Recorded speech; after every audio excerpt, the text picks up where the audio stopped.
الحمد لله رب العالمين والعاقبة للمتقين ولا عدوان إلا على الظالمين والصلاة والسلام على أشرف الأنبياء والمرسلين نبينا محمد وعلى آله وصحبه ومن اقتدى بهديه واستنى بسنته وسار على نهجه إلى يوم الدين. أما بعد، فقد قال الله سبحانه وتعالى: أعوذ بالله من الشيطان الرجيم من همزه ونفخه ونفسه. بسم الله الرحمن الرحيم. فاسألوا أهل الذكر إن كنتم لا تعلمون. وقال رسول الله صلى الله تعالى عليه وسلم: ألا سألوا فإنما شفاء العي السؤال. قابل احترام سامعین حضرات، یہ سوال و جواب کی ایک نشست رکھی گئی ہے اور آپ کے سوالات کے جوابات دینے کے لیے مجھ ناچیز کا انتخاب کیا گیا، اور میں قطعاً اپنے آپ کو اس کا اہل نہیں پاتا، لیکن محض ساتھیوں کے اصرار کی بنا پر حاضر ہوا ہوں، کیونکہ یہ ایک کڑی ذمہ داری ہے۔ اللہ پاک کا فرمان ہے کہ فَاسْأَلُوا أَهْلَ الذِّكْرِ إِن كُنتُمْ لَا تَعْلَمُونَ، کہ تم سوال کرو اہل ذکر سے۔ ذکر سے مراد قرآن و حدیث ہے، یعنی ان سے جن کے پاس قرآن و حدیث کا علم ہو اور جو قرآن و حدیث کی روشنی میں جواب دے سکے۔ ان کنتم لا تعلمون، اگر تمہیں کسی مسئلے کا علم نہ ہو۔ تو اس آیت مبارکہ میں کچھ ذمہ داریاں بیان ہوئی ہیں سوال کے حوالے سے، کہ سائل کی یہ ذمہ داری ہے کہ سوال کرنے کے لیے ہر کس و ناکس کا انتخاب نہ کرے، بلکہ اہل ذکر کا انتخاب کرے، اور سوال میں یہ شرط ہونی چاہیے کہ اس کا جواب قرآن و حدیث کی روشنی میں دیا جائے۔ یہ شرط نہ ہو کہ اس کا جواب فلاں فقہ کی روشنی میں یا فلاں کی رائے کی روشنی میں دیا جائے، ورنہ اہل الذکر کی قید کا کوئی فائدہ نہ ہوگا۔ کتاب و سنت کی روشنی میں سوال ہو اور اسی روشنی میں جواب دیا جائے، تو یہ ایک ذمہ داری جس کو پورا کرنا ضروری ہے، سائل کے لیے بھی اور جواب دینے والے کے لیے بھی۔ اور دوسری چیز، ان کنتم لا تعلمون، سوال تب کرو جب تمہیں کسی مسئلے کا علم نہ ہو۔ اگر علم ہو تو پھر سوال نہ کرو، محض کسی کا امتحان لینے کے لیے اور کسی کو آزمانے کے لیے کہ کیا جواب دیتے ہیں۔ امیر عمر کے دور میں ایک شخص نے اسی طرح ان سے سوال کیا، آپ نے جواب دیا تو اس شخص نے کہا کہ یہی سوال میں نے فلاں سے کیا تھا، ان کا جواب یہی تھا جو آپ نے دیا ہے۔ تو امیر عمر نے اسے درے سے مارا تھا کہ جو سوال تم کر چکے ہو اور جواب تمہیں مل چکا ہے، تو وہ تم نے مجھ سے کیوں کیا؟ تو یہ علم اگر نہ ہو تو پھر سوال کرو۔ تو اس آیت مبارکہ میں کچھ ذمہ داریاں مذکور ہیں۔ بہرکیف سوال کرنا یہ ایک بہت ہی اہم مسئلہ ہے۔ نبی علیہ السلام کا فرمان ہے کہ الا سألوا انما شفاء العی السؤال، کہ انہوں نے سوال کیوں نہیں کیا؟ ایک مریض کی شفا سوال کرنے میں ہے۔ واقعہ یہ تھا کہ ایک جہادی سفر میں ایک مقام پر پڑاؤ ڈالا گیا اور ایک صحابی زخمی تھا، رات وہ سویا تو اسے غسل کی حاجت ہو گئی. اب فجر کے ٹائم اٹھا اور جو آس پاس کچھ ساتھی تھے نبی علیہ السلام دور تھے, انہی سے پوچھا کہ میں کیا کروں, میرا سر زخمی ہے, کھلا ہوا ہے, اگر میں غسل کروں گا تو مجھے اپنی جان کا خطرہ ہے. مگر ان صحابہ نے کہا کہ غسل کرنا فرض ہے, تمہیں کرنا پڑے گا. اس نے کر لیا جس سے اس کی موت واقع ہو گئی. تب نبی علیہ السلام نے فرمایا کہ الا سألوا, انہوں نے سوال کیوں نہ کیا, یعنی اس سے جو جواب دینے کا اہل ہے. انما شفاء العی سوال, بلا شبہ ایک مریض کی شفا سوال کرنے میں ہے. تو اس میں بھی ایک اشارہ ہے کہ سوال کس سے کیا جائے, جہاں پر آپ موجود ہیں وہاں جو اعلم الامت ہے, جو زیادہ علم رکھنے والا ہے اور زیادہ بصیرت رکھنے والا ہے, اس سے پوچھا جائے, سوال کیا جائے. اس مجلس میں نبی علیہ السلام موجود تھے, تو انہوں نے نبی علیہ السلام سے سوال کرنے کی بجائے اپنے آس پاس ساتھیوں سے پوچھ لیا اور نتیجہ آپ نے سن لیا.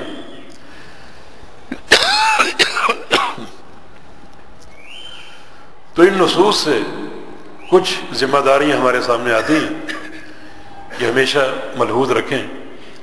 بہرکیف سوال کرنا یہ طلب علم ہے, اس کے لیے گھر سے آنا اور کسی مفتی کا قصد کرنا تاکہ اس سے علمی تشنگی بجھائی جائے اور سیرابی حاصل کی جائے, یہ ایک بڑی نعمت ہے. رسول اللہ صلی اللہ علیہ وسلم کا فرمان ہے, من سلک طریقا یلتمس فیہ علما سہل اللہ لہ بہ طریقا الی الجنہ, کہ جو شخص کسی راستے پر چلے اور اس کا مقصد طلب علم ہو تو اللہ تعالیٰ اس کا جنت کا راستہ آسان کر دیتا ہے.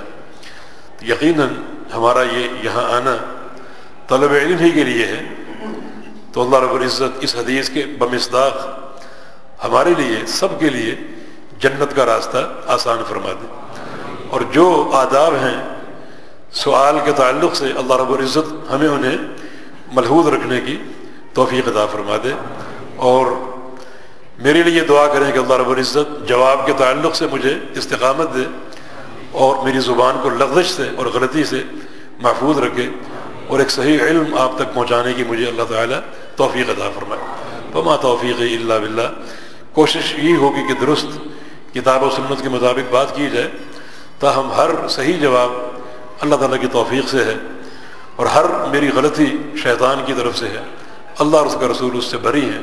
اللہ تعالیٰ ہمیں دین خالص پر قائم رکھے, علم نافع عطا فرمائے اور عمل صالح کی توفیق عطا فرمائے. آج کا پہلا سوال طہارت اور نماز کے حوالے سے ہے کہ اگر کسی کو پیشاب یا پخانے کی نالی لگی ہوئی ہو اور وہ ایک جگہ میں جمع ہو رہا ہو, اس طرح وضو کے بعد اور نماز کے دوران کیا اس بیگ میں پیشاب یا پخانے کی موجودگی میں نماز پڑھی جا سکتی ہے اور کیا وضو قائم رہے گا؟ اس شخص کو ہر نماز کے لیے الگ سے وضو کرنا پڑے گا, اور وضو کر کے وہ نماز میں داخل ہو جائے, شروع کر دے.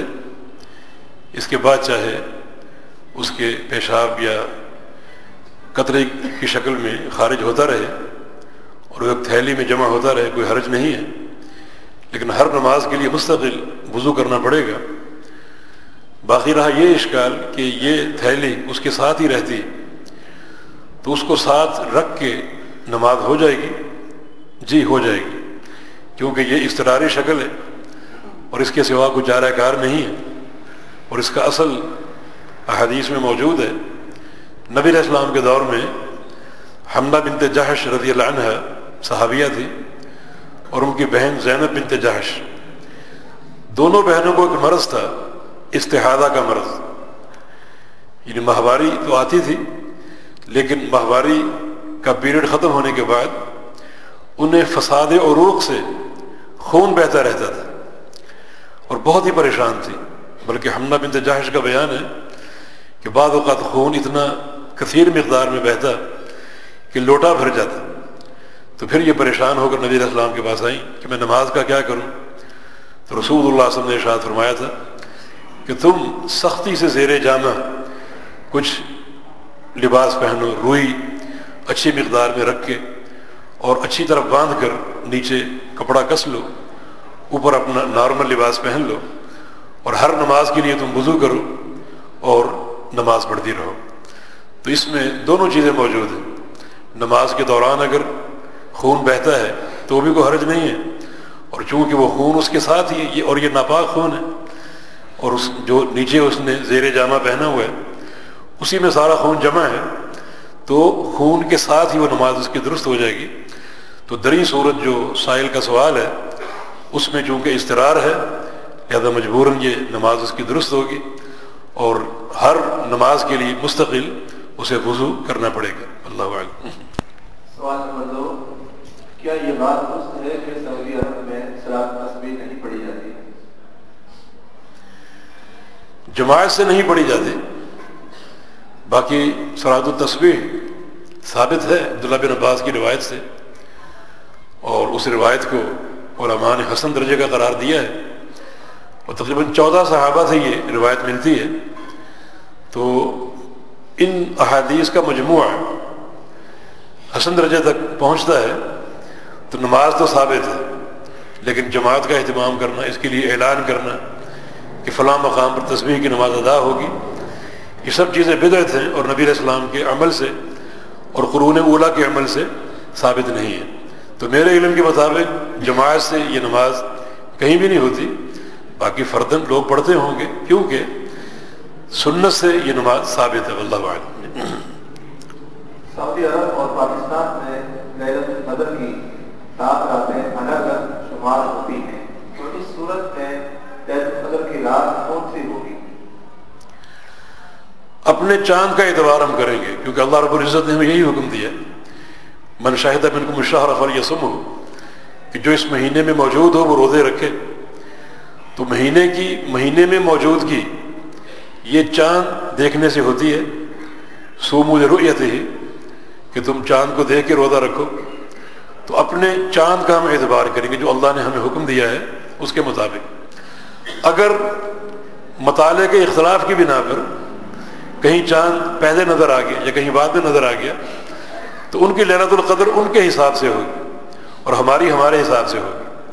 یعنی ہر مقام پر چونکہ حکم اللہ رب العزت کا موجود ہے اور چاند ہی کا اعتبار ہے ان تمام عبادات کے لیے، تو ہم اس چاند کا اعتبار کر کے روزہ رکھیں گے، اور ہماری تاریخوں کے مطابق جو شب قدر بنے گی، جو تاک راتیں انہی میں شب قدر آئے گی، اور کہیں اگر ایک آدھ دن کا فرق ہے تو وہاں لیلۃ القدر کا آنا ان کے مطلع اور ان کے چاند کے حساب سے ہوگا۔ اللہ رب العزت کی رحمت میں کوئی تنگی نہیں ہے، لہذا ہر مقام کا اپنا حساب ہے اور شب قدر کا بھی اپنا تاریخوں کے مطابق اس کا حساب ہوگا۔ سوال نمبر 4، نومولود کے کان میں آذان اور تکبیر کہی جاتی ہے، اس کی شرعی حیثیت ہے؟ کچھ احادیث سے اذانوں کا ذکر ملتا ہے، اگرچہ ان کی سند میں کلام ہے، لیکن امت کا عمل اس پر موجود ہے، اس لیے اذان کہنے میں کوئی حرج نہیں ہے۔ جی۔ کیا بچے کے پیدائشی بالوں کے وزن کے برابر چاندی صدقہ کرنا شرعاً ثابت ہے؟ ہاں، یہ حدیث موجود ہے، یعنی اس کے 7ویں دن اس کے بال اتارے جائیں اور اس کے وزن کے برابر چاندی صدقہ دی جائے، یہ حدیث ثابت ہے، اور یہ عمل نبی علیہ السلام سے ثابت ہے، آپ نے کیا حسنین کی پیدائش پر، اور اس کا فائدہ واللہ عالم یہی ہے کہ اللہ رب العزت اس عمل سے اس بچے کو بلاؤں سے تکلیفوں سے محفوظ رکھے گا۔ غوث، ابدال اور قلندر، ان الفاظ اور الفاظ کی حدیث نبی صلی اللہ علیہ وسلم سے کوئی تشریح ملتی ہے؟ نہیں، یہ غوث عربی لفظ ہے، لفظ تو موجود ہے، جیسے نبی علیہ السلام کی دعا یا حی یا قیوم برحمتک نستغیث، نستغیث کا مادہ غوث ہے، غوث کا معنی مدد، نستغیث کا معنی ہم تجھ سے مدد طلب کرتے ہیں۔ تو غوث کی کوئی حقیقت اگر ہے تو یہی ہے کہ اللہ رب العزت سے مدد طلب کی جائے سارے امور میں، اس معنی میں تو یہ لفظ موجود ہے، لیکن جس معنی میں لوگ استعمال کرتے ہیں کہ فلاں غوث ہے اور فلاں غوث اعظم ہے، یہ خالص شرک ہے اور اس کا ثبوت قطعاً نہیں ہے۔ اللہ رب العزت ہی مدد کرتا ہے اور وہی وکیل ہے، کارساز ہے اور مدد کرنے والا ہے۔ اور نبی علیہ السلام کی یہ دعا برحمتک نستغیث، ہم تجھی سے مدد طلب کرتے ہیں، ایاک نعبد و ایاک نستعین، سورہ فاتحہ بار بار آپ دہراتے ہیں، ہم خاص تیری ہی عبادت کرتے ہیں اور خاص تجھ ہی سے مدد طلب کرتے ہیں۔ تو لفظ غوث عربی لفظ ہے، مدد کے معنی میں مدد کس سے طلب کی جائے؟ اللہ رب العزت سے، اللہ تعالیٰ کے علاوہ کوئی مدد نہیں کر سکتا۔ جتنے امور ہیں ان کی دو قسمیں ہیں، ایک امور فوق الطاقہ ہوتا ہے اور ایک تحت الطاقہ۔ ایک امر وہ ہے جس میں آپ کسی کی مدد کر سکتے ہیں، کسی کو پانی پلانا، کھانا کھلانا، یہ ایک مدد ہے، مگر یہ بندے کی طاقت کے تحت ہے۔ اور ایک امر ہے فوق الطاقہ، یہ بندہ اس کی طاقت نہیں رکھتا، ان امور میں اللہ رب العزت کے علاوہ کوئی مدد نہیں کر سکتا۔ اور جو تحت الطاقہ جو امور ہیں، کسی کو پانی پلا دینا، کسی کو کھانا کھلا دینا یا کسی کے ساتھ تعاون کر دینا، یہ بندہ کرتا تو ہے مگر توفیق اللہ کی طرف سے ہوگی۔ اس طرح لفظ قطب، یہ قاف طوئے اور با، یہ عربی لفظ ہے۔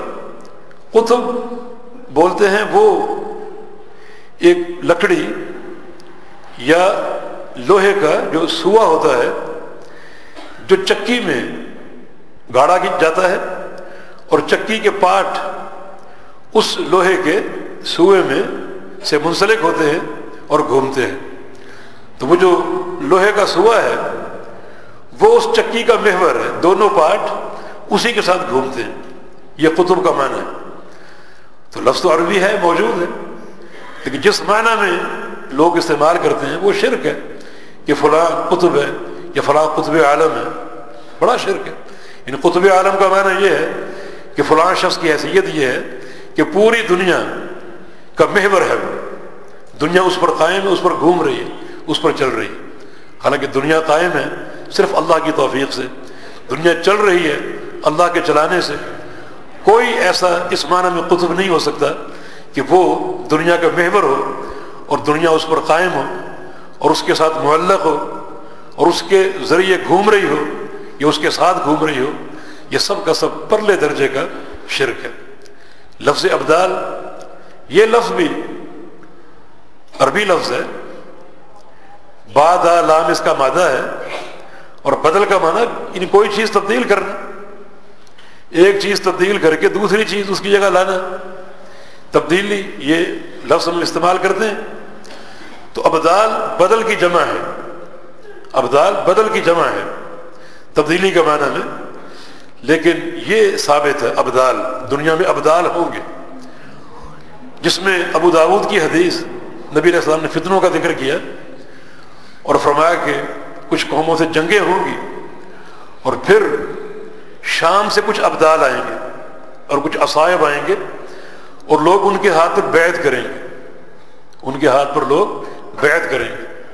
تو ابدال کا ذکر ہے۔ مسند احمد کی ایک حدیث ہے کہ نبی علیہ السلام نے فرمایا کہ الابدال فی امتی 30، ابدال میری امت میں 30 ہوں گے۔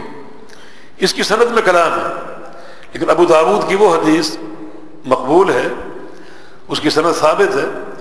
تو شام سے ابدال کا آنا اور لوگوں کا ان کے ہاتھ پر بیعت کرنا نبی علیہ السلام کی احادیث سے معلوم ہے۔ ابدال کا معنی کیا ہے؟ ابدال کا معنی جماعت الصالحین، نیک لوگوں کی جماعت، نیک لوگوں کی جماعت۔ یہ جماعت 1 2 یا 8 10 یا جتنے بھی اللہ چاہے ہر وقت ہر دور میں موجود ہوں، جہاں بھی ہوں، کسی بھی مقام پر۔ ایک اگر فوت ہوگا دوسرا اس کی جگہ پر قائم ہو جائے گا، اللہ اس کو پیدا کر کے کھڑا کرے گا۔ یعنی جس طرح انسان پیدا ہوتے ہیں، علم حاصل کرتے ہیں، تو ایک فوت ہوگا دوسرا آ جائے گا۔ تو چونکہ دوسرا اس پہلے کی جگہ آئے گا، اس کو بدلہ بولتے ہیں، اس کے بدلے میں آنا، اس کے عوض میں آنا، اس لیے ابدال کو ابدال کہا جاتا ہے۔ تو ابدال کا معنی جماعت الصالحین، نیک لوگوں کی جماعت۔ تو نیک لوگ ہر وقت موجود ہیں اور ہر وقت موجود رہیں گے. تو یہ اتنا ذکر احادیث سے ملتا ہے. باقی ابدال کے بارے میں جو تصور لوگوں نے قائم کر رکھا ہے وہ تصور باطل ہے. وہ صرف نیک لوگ ہیں، جیسے نیک ہوتے ہیں ویسے. نیک کون ہے؟ جس میں تقویٰ ہو، عقیدہ ہو، منہج کی پابندی ہو اور زہد و ورع ہو، اچھے اخلاق ہو. یہ سب صالحیت ہے. تو بس یہ ابدال ہے. باقی ان کے بارے میں عقیدے رکھنا کہ وہ دنیا کو اٹھائے ہوئے ہیں، ایک اس کونے میں ایک اس کونے میں، اور سب نے چاروں طرف سے دنیا کو اٹھایا ہوا ہے، یہ وہ چیزیں ہیں جن کا دین سے کوئی تعلق نہیں. تو صالحین کا دنیا میں موجود ہونا بمعنی ابدال یہ ثابت ہے. لیکن جو تصورات ہم نے ابدال کے بارے میں قائم کیے ہیں وہ سارے کے سارے باطل. باقی قلندر تو عربی لفظ ہو سکتا ہے، اور جو لوگ ہمارے معاشرے میں جو لوگ بندر نچاتے ہیں انہیں قلندر کہا جاتا ہے. تو لوگ کس معنی میں استعمال کرتے ہیں کہ دنیا میں 2 قلندر ہے، کوئی کہتا ہے 2.5 قلندر ہے، کوئی کہتا ہے 3 قلندر ہے. یہ 2.5 پتہ نہیں کیسے ہوتے ہیں. تو یہ تصورات سارے باطل. پوری کائنات وہ نیکی اور تقویٰ کے کسی معیار پر پہنچ جائے، سب اللہ کے بندے اور اللہ کے فقیر ہیں اور اللہ کے محتاج ہیں. کسی میں کسی قسم کے تصرف کی کوئی طاقت نہیں اور کوئی صلاحیت نہیں. اس تعلق سے کسی کو غوث کہنا، قطب کہنا، ابدال کہنا، قلندر کہنا، یہ سب چیزیں خلاف کتاب و سنت، خلاف عقیدہ اور خلاف توحید. اللہ تعالی ہمیں عافیت دے اور سچے عقیدے پر قائم رکھے. اگر کسی فوری نوٹس کا مسئلہ درپیش ہو اور فیصلہ بھی فوری کرنا ہو استخارے کے لیے وقت بنا ہو، تو اس صورت میں ہمیں کیا کرنا چاہیے؟ اللہ تعالیٰ سے دعا کی جا سکتی ہے. مثلا جو استخارے کا مفہوم ہے کہ یا اللہ میرے لیے اس معاملے میں بہتر چیز کا انتخاب فرما دے. ایک چھوٹی سی دعا ہے اللہم خیر لی واختر لی. اس کی سند ضعیف ہے مگر اس کا معنی صحیح ہے. یعنی اللہ تعالیٰ سے کہا جائے کہ یا اللہ اس معاملے میں میرے لیے بہتر چیز منتخب فرما دے اور بہتر چیز میرے لیے پسند فرما لے. تو یہ دعا کی جا سکتی ہے. اگر فوری کوئی فیصلے کی نوبت آ جائے اور استخارے کی مہلت نہ ملے، البتہ اگر استخارہ کر لیا جائے، کیونکہ استخارے میں کوئی وقت نہیں لگتا، 5 منٹ 6 منٹ. اگر آپ باوضو ہیں 2 نفل پڑھ لیں، اس کو اختصار سے پڑھ لیں اور بعد میں استخارے کی دعا جو آدھے منٹ میں پڑھی جا سکتی وہ پڑھ لیں. تو اتنا وقت نہیں لگتا کہ بندہ سمجھے کہ مجھے اس میں بڑا وقت صرف ہو جائے گا. اگر اس کی بھی یعنی صورت نہیں بن رہی اور وقت نہیں مل رہا تو اللہ تعالیٰ سے ویسے دعا کر لیجیے کہ یا اللہ اس معاملے میں بہتر فیصلے کی توفیق دے دے اور اچھی چیز میرے لیے منتخب فرما لے. جو اللہم خیر لی واختر لی کا معنی ہے وہ حدیث ضعیف ہے، اس کو مسنون سمجھ کر نہ پڑھے، مگر چونکہ معنی درست ہے تو یہ چھوٹی دعا پڑھ کر اللہ پر توکل کر کے اگر وہ مسئلہ شریعت کے مطابق ہے تو اس کو کر گزرے. اللہ تعالیٰ توکل کرنے والوں کا بہترین کارساز ہے. کیا حکومت کے خلاف خروج کیا جا سکتا ہے؟ نہیں، کیونکہ خروج سراسر فتنہ ہے. ہاں رسول اللہ صلی اللہ علیہ وسلم نے خروج کا معنی بغاوت، خروج کا معنی بغاوت کہ ایک شخص حکومت وقت سے بغاوت پر اتر جائے اور اس کے قوانین کو پامال کرے، کوئی سمع و اطاعت نہ کرے اور پھر حکومت سے قتال اور لڑائی کرنے پر آمادہ ہو جائے. یہ سب خروج کے معنی ہیں جو کہ درست نہیں.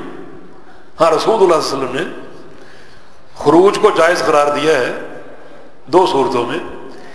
ایک کفر بواہ کا ارتکاب کہ جو حاکم وقت ہے اس سے کفر بواہ کا ارتکاب، کفر بواہ یعنی کھلم کھلا کفر، صریح کفر، ایسا کفر نہیں جسے کسی تعویل سے ثابت کرنا پڑے بلکہ کفر بواہ. اور دوسری بات یہ کہ عندکم فی ذلک من اللہ برہان، تمہارے پاس اللہ کی طرف سے اس کے کفر ہونے پر بالکل ٹھوس اور چلی اور کھلم کھلی دلیل موجود ہے.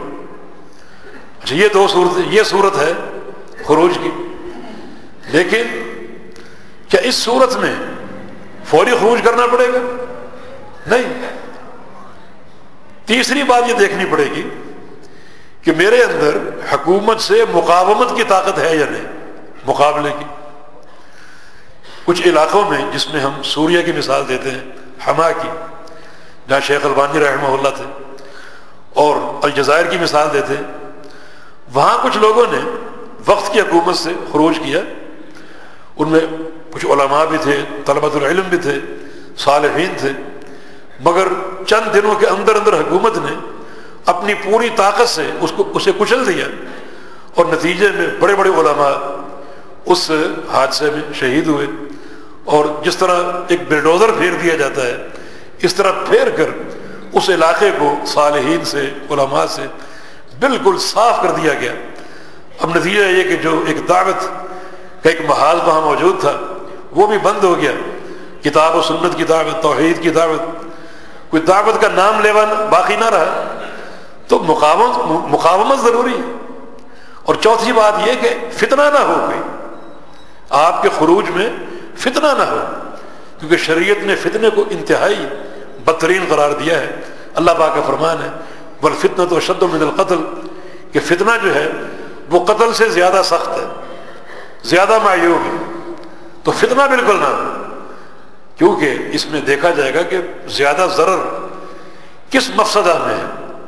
اگر ہم حکومت کے معاملے میں خاموش رہیں، اپنی عبادات کریں، دعوت پیش کرتے رہیں، توحید بیان کرتے رہیں، ہم پر کوئی قدغن نہیں ہے، تو یہ آسان راستہ ہے۔ اس وقت تک بغاوت کا کوئی جواز نہیں ہے جب تک حکومت وقت آپ کی دعوت توحید کے راستے میں حائل نہیں ہوتی۔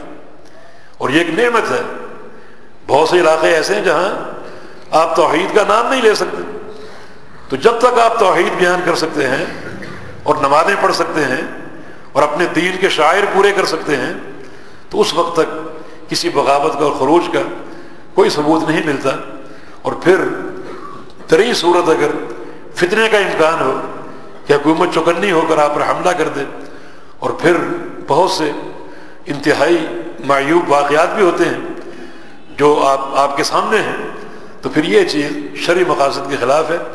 شریعت فتنے کو ختم کرنا چاہتی ہے، فتنے کو بھڑکانا نہیں چاہتی۔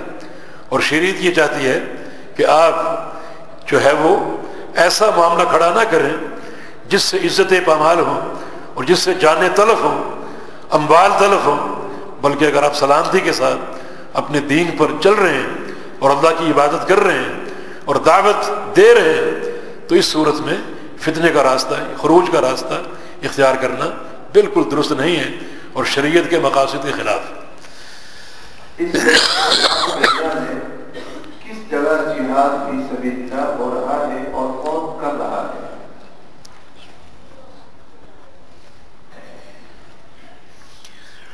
جہاد کی دو قسمیں ہیں، ایک ہے جہاد طلب اور ایک ہے جہاد دفع۔ جہاد دفع، دفاعی جہاد، دشمن آپ کے علاقے میں آ جائے اور آپ اس کو نکال رہے ہیں، اس کو دفع کرنا چاہتے ہیں، اپنا دفاع کرنا چاہتے ہیں، یہ جہاد دفع ہے یا جہاد دفاع ہے۔ دوسرا جہاد جہاد طلب، کہ اپنے علاقے سے آپ نکل کر دشمن کے علاقے پر حملہ کرنا چاہتے ہیں، اس سے جنگ کرنے کے لیے، اور اس کو آپ آمادہ پیکار کرتے ہیں۔ یہ دونوں جہاد کی قسمیں ہیں۔ جہاد طلب، کہ مسلمان کسی خطے میں اپنے علاقے سے نکل کر دشمن پر حملہ آور ہو، یہ کہیں بھی موجود نہیں۔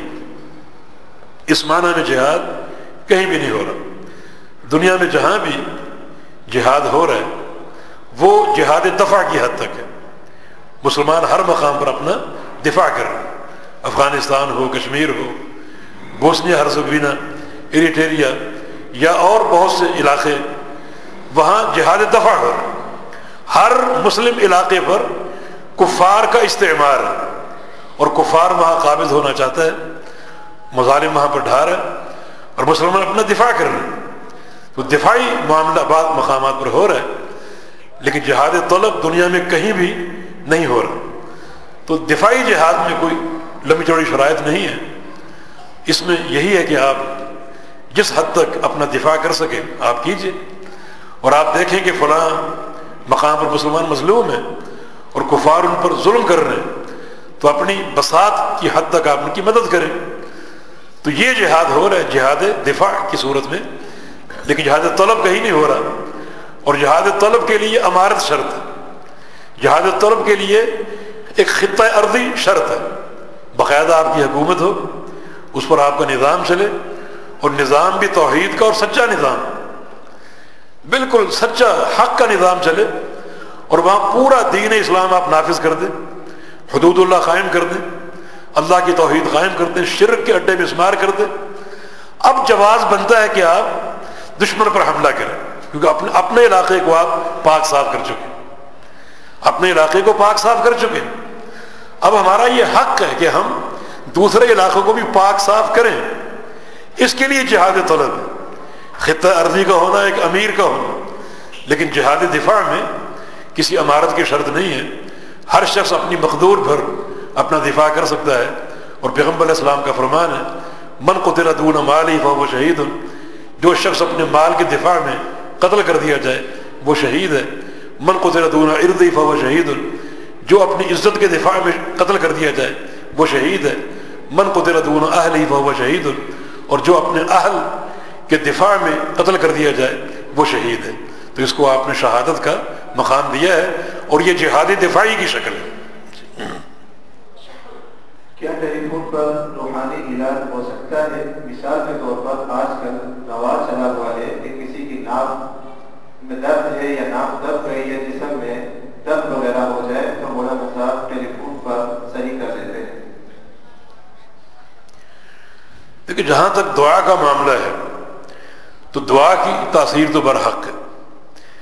ایک شخص جو مریض ہے، وہ چاہے افریقہ میں بیٹھا ہوا ہے، آپ اس کے لیے دعا کریں تو اللہ تعالیٰ آپ کی دعا کی برکت سے اس کو صحت دے سکتا ہے، ایسا ممکن ہے۔ باقی رہا دم کرنا، تو دم بھی کیا جا سکتا ہے، یعنی ٹیلی فون پر آپ یعنی مریض پر پڑھ کر اس پر پھونک مار سکتے ہیں، تو دم بھی درست ہے، لیکن اس حد تک یعنی معاملہ یہیں تک ہے، معاملہ یہیں تک ہے۔ باقی جن لوگوں کا حوالہ آپ دے رہے ہیں کہ بہت سے لوگ دکانیں سجائے بیٹھے ہیں اور ٹیلی فونوں پر یہ کام چلا رہے ہیں، ان کا طریقے واردات کیا ہے؟ ان میں سے بیشتر لوگ جادوگر ہوتے ہیں، اور وہ اپنے جو موکد ان کے تحت ہوتے ہیں جنات وغیرہ انہیں بھیجتے ہیں، ان کے ذریعے وہ کام کرواتے ہیں، جو کہ سراسر سحر کا معاملہ ہے۔ تو یہ لوگ جو ایک شعبدہ باز اور اپنا ایک کاروبار چمکا کر بیٹھے ہوئے ہیں، ان کے اس شر سے بچنا چاہیے۔ ہاں، اگر صالحین ہیں، متقی اور منہجی لوگ ہیں جو خالص کتاب و سنت کے ساتھ دم کرتے ہیں یا دعائیں کرتے ہیں، ان سے آپ رابطہ کر سکتے ہیں۔ لیکن جو دکانیں سجائے بیٹھے ہیں، ان میں سے بیشتر لوگ عمل سحر کرتے ہیں، بیٹھے بیٹھے استخارے کرتے ہیں اور اپنے ان موکلین کے ذریعے خبریں معلوم کرتے ہیں، اور ان کو استعمال کر کے لوگوں کو کچھ نہ کچھ ظاہری نفع پہنچا رہے ہیں، مگر ان کے ایمان کا ستیہ ناش کر رہے ہیں۔ کیونکہ پیغمبر علیہ السلام کا فرمان ہے فتنوں کے دور میں یہ کیفیت ہوگی کہ انسان صبح کو مومن ہوگا اور شام کو کافر ہو چکا ہوگا، اور وہ لوگ کافر ہو جاتا ہے جو اس قسم کے لوگوں سے رابطے کر کے اپنے لیے شفا حاصل کرنے کا انتظام کرتے ہیں، کیونکہ یہ عمل سحر ہے، اور سحر کرنا بھی کفر ہے، کرانا بھی کفر ہے، پڑھنا بھی کفر ہے، پڑھانا بھی کفر ہے، اور اگر کسی پر سحر ہو جائے تو اس سحر کو سحر سے توڑوانا بھی کفر ہے، ختم کروانا بھی کفر ہے۔ تو انسان صبح کو مومن، شام کو کافر، شام کو مومن، صبح کو کافر، یہ اس کا ایک مظہر جو اللہ کے پیغمبر نے بیان فرمایا، اس کا یہ مظہر ہے۔ لہذا آپ دعا کی حد تک کریں، اور سب سے نافع چیز یہ ہے کہ خود آپ دعا کریں، خود دعا کریں۔ اپنے مرض کے تعلق سے جو درد آپ کے دل میں ہے وہ کسی مولوی کے دل میں نہیں ہے، اس کا تو سارا درد اپنی جیب کی حد تک ہے کہ میں اس کی خدمت کروں گا اور میری جیب گرم ہوگی، اسے آپ کے درد کی کیا پرواہ۔ تو جو درد آپ کے دل میں ہے، اگر بچہ بیمار ہے، اس کے تعلق جو اخلاص آپ کے دل میں ہے وہ کسی غیر کے دل میں نہیں ہے۔ اور یہ بات یاد رکھو، اللہ رب العزت کسی شخص کو مرض دے کر اسے آزماتا ہے۔ میرا بندہ اب مجھے پکارتا ہے نہیں پکارتا، تو یہ پکارنے کا وقت ہے، الہا کا وقت ہے، اللہ سے دعائیں کرو. اور یہ موقع بھی آپ مولویوں کو دے دیں کہ یہاں میں نے دعا نہیں کرنی، یہ کام مولوی ہی کریں، تو یہ ناکامی ہے، امتحان میں ناکامی ہے. پیغمبر علیہ السلام کی حدیث ہے سورہ فاتحہ نعمت الرقیہ، سب سے بہترین دم، ام القرآن ہے، یہ ام القرآن سب سے بہترین دم. کس کو یہ یاد نہیں؟ یہ دم کرو اخلاص کے ساتھ، اللہ تعالیٰ شفا دے گا اور صحت دے گا. بڑا اہم مسئلہ ہے کہ جو حضرات بیرونی ممالک میں اپنی بہن یا بیوی کو لے جاتے ہیں اور وہاں بیوی کو بہن یا بہن کو بیوی باور کرواتے ہیں، تو اس بارے میں قرآن حدیث میں کیا حکم ہے؟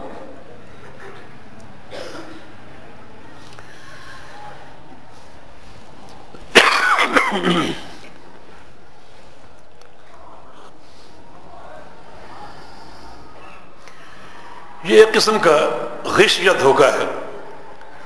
اس سے اگر کوئی ذاتی مصلحت حاصل کرنا مقصود ہے، اس طرح کے مخالف کو اس کا نقصان ہے، تو پھر یہ ناجائز ہے. لا ضرر ولا ضرار، پھر یہ ناجائز ہے. یعنی کسی کو نقصان دینا اپنے فائدے کے حصول کے لیے ناجائز ہے. لیکن بعض اوقات ایک شخص اس کا محتاج ہوتا ہے، وہاں کیونکہ سکونت پذیر ہے اور وہاں اپنی بیوی کو بلانا چاہتا ہے، اور اس کے لیے یعنی بہن باور کرنا ضروری بن رہا ہے، تو پھر اسلامی بہن کی نیت کر کے، کیونکہ ہر مسلمان آپس میں بھائی بہنیں ہیں، بیوی شوہر بھی ایک رشتے میں بیوی شوہر ہے، اسلامی رشتے میں بھائی بہن وہ ہو سکتے ہیں. تو یہ ایک باور کر کے اگر کسی کو نقصان نہیں ہو رہا اور اس کو اس عمل سے ایک مصلحت حاصل ہو رہی ہے، تو پھر یہ اس کا جواز بن سکتا ہے. جس کی دلیل ابراہیم علیہ السلام کا واقعہ کہ انہوں نے اپنی بیوی سے کہا تھا کہ بادشاہ وقت چونکہ لوگوں کی بہنوں کو نہیں چھیڑتا اور ان کو رہا کر دیتا ہے اور بیویوں کو اپنے قبضے میں لے لیتا ہے، تم سے اگر پوچھے تو تم کہنا میرا بھائی ہے. حالانکہ وہ شوہر تھے، لیکن یہ بہن بھائی کا رشتہ یہ اسلامی رشتہ ہے، نہ کہ یہ رشتہ مناکحت کا رشتہ. مناکحت کے رشتے میں بیوی شوہر ہے، مگر اسلامی رشتے میں بھائی بہن مصلحت کے تحت اپنے آپ کو ظاہر کر سکتے ہیں. واللہ اعلم. حکومت کی طرف سے عوام پر بے شمار ٹیکسز لگائے جاتے ہیں، ان ٹیکسز کے بارے میں شرعی حکم کیا ہے؟ اگر ادا کریں تو کوئی اجر ملے گا، اگر ادا نہ کریں تو کیا گناہ ملے گا؟ ٹیکس کا نظام باطل ہے اور سراسر کتاب و سنت کے خلاف. ایک حاکم کی ذمہ داری زکوٰۃ وصول کرے اور زکوٰۃ پوری طاقت سے وصول کرے، ایک ایک پیسہ وصول کرے. یہ نظام اللہ نے رکھا ہے، اور اگر زکوٰۃ حاکم دیانتداری سے وصول کرنے میں کامیاب ہو جائے، چونکہ اللہ تعالیٰ کا نظام ہے اور اللہ رب العزت ہر نظام کو بہتر جانتا ہے، سب سے بہتر جانتا ہے. یہ نظام ہمارا ایمان ہے کہ اگر یہ صحیح معنی میں قائم ہو تو معاشرے سے فقر ختم ہو سکتا ہے. حکومت کا جو ایک کاروبار ہے سلطنت کا، وہ صحیح معنی میں چل سکتا ہے اس زکوٰۃ کے نظام سے. بے برکتی اس لیے ہے کہ زکوٰۃ کا نظام قائم نہیں ہے اور ٹیکس وصول کیے جاتے ہیں، حالانکہ ٹیکس زکوٰۃ سے کہیں بڑھ کر لیے جاتے ہیں. زکوٰۃ تو 2.5% ہے اور ٹیکس تو سیل ٹیکس اور پتہ نہیں کیا کیا ٹیکس، یعنی جمع ہوتے ہوتے کہاں تک پہنچ جاتے ہیں. مگر پھر بھی گورنمنٹ روتی ہے اور قرضے لیتی ہے، اس لیے کہ یہ شریعت سے بغاوت ہے گورنمنٹ. تو شریعت میں زکوٰۃ کا نظام ہے، اس کو صحیح معنی میں نافذ کرنے میں اگر کامیاب ہو جاؤ تو سارے مسائل حل ہو جائیں گے، کیونکہ اللہ تعالیٰ کا نظام ہے اور اللہ کے نظام میں کوئی نقص نہیں ہے. اور ٹیکس جو حاکم ٹیکس لگاتا ہے وہ شریعت کی نگاہوں میں بہت ہی بدترین حاکم، جس کی دلیل پیغمبر علیہ السلام کی حدیث، آپ نے ماعز اسلمی کو جب سنسار کیا گیا اس موقع پر فرمایا تھا کہ ماعز اسلمی جس سے زنا کا عمل سرزد ہو گیا تھا، صحابہ نے کہا کہ اس نے کیوں اپنے آپ کو رسوا کیا، پردہ ڈال دیتا، ظاہر نہ کرتا اپنے آپ کو، خام خواہ اپنے آپ کو ظاہر کیا. اب نتیجہ یہ کہ اس پر پتھر مارے گئے، رجم کیا گیا. تب رسول اللہ صلی اللہ علیہ وسلم نے ارشاد فرمایا ماعز اسلمی کے مقام کو اجاگر کرنے کے لیے کہ لقد تاب توبۃ لو تابہ صاحب مقسن لوسعت، کہ ماعز اسلمی ایسی توبہ کر گیا ہے کہ یہ توبہ اگر صاحب مقص کر لے تو اللہ اس کو بھی معاف کر دے. صاحب مقص دو انسان ہیں، ایک ٹیکس خور حاکم جو ٹیکس لگاتا ہے، اس کا معنی ٹیکس خور حاکم کا ٹیکس لگانا یہ زنا کے عمل سے زیادہ خطرناک ہے. صاحب مقص کا دوسرا معنی بتہ خور جو طاقت کے زور پہ، اسلحے کے زور پر لوگوں سے مال چھینتا ہے، وہ بھی صاحب مقص ہے.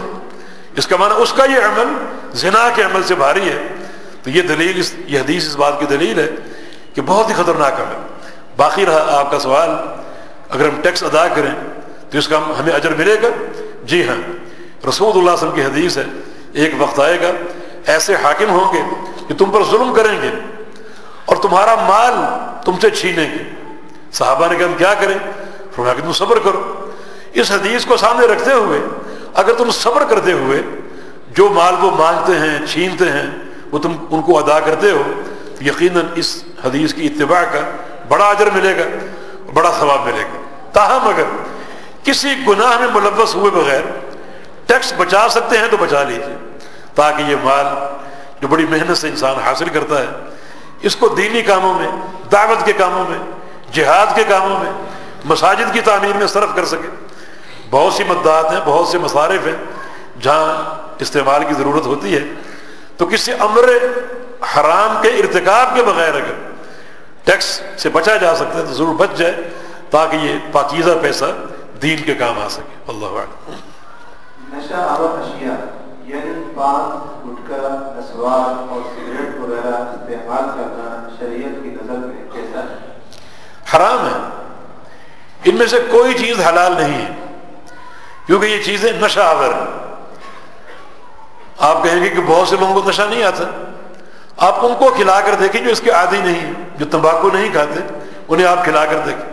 اچھا، پھر پیغمبر علیہ السلام کی حدیث ہے کہ ما اسکر کثیرہ فقلیلہ حرام، جس چیز کی بڑی مقدار اگر نشہ پیدا کر دے اس کی چھوٹی مقدار بھی حرام ہے. یعنی کسی کو 2 کلو تمباکو اکٹھا آپ کھلا دیں تو کیا اس کا حال ہوگا؟ یقیناً وہ نشے سے گر جائے گا، بے ہوش ہو جائے گا. تو اس کی پھر ایک چٹکی بھی حرام ہے. اور ایک حدیث میں نبی علیہ السلام کا فرمان ہے کہ جس چیز کا فرق نشہ پیدا کر دے اس چیز کی چٹکی بھی حرام ہے. فرق ایک پیمانہ ہے جو 60 سا کا ہوتا ہے، 60 سا کا ایک فرق ہوتا ہے، اور ایک سا 2.5 کلو کا ہوتا ہے. اب 60 کو 2.5 سے ضرب دیجیے، کیا بنتا ہے؟ اتنی مقدار میں اگر نشہ آور چیز نشہ پیدا کر دے تو اس کی ایک چٹکی بھی حرام ہے.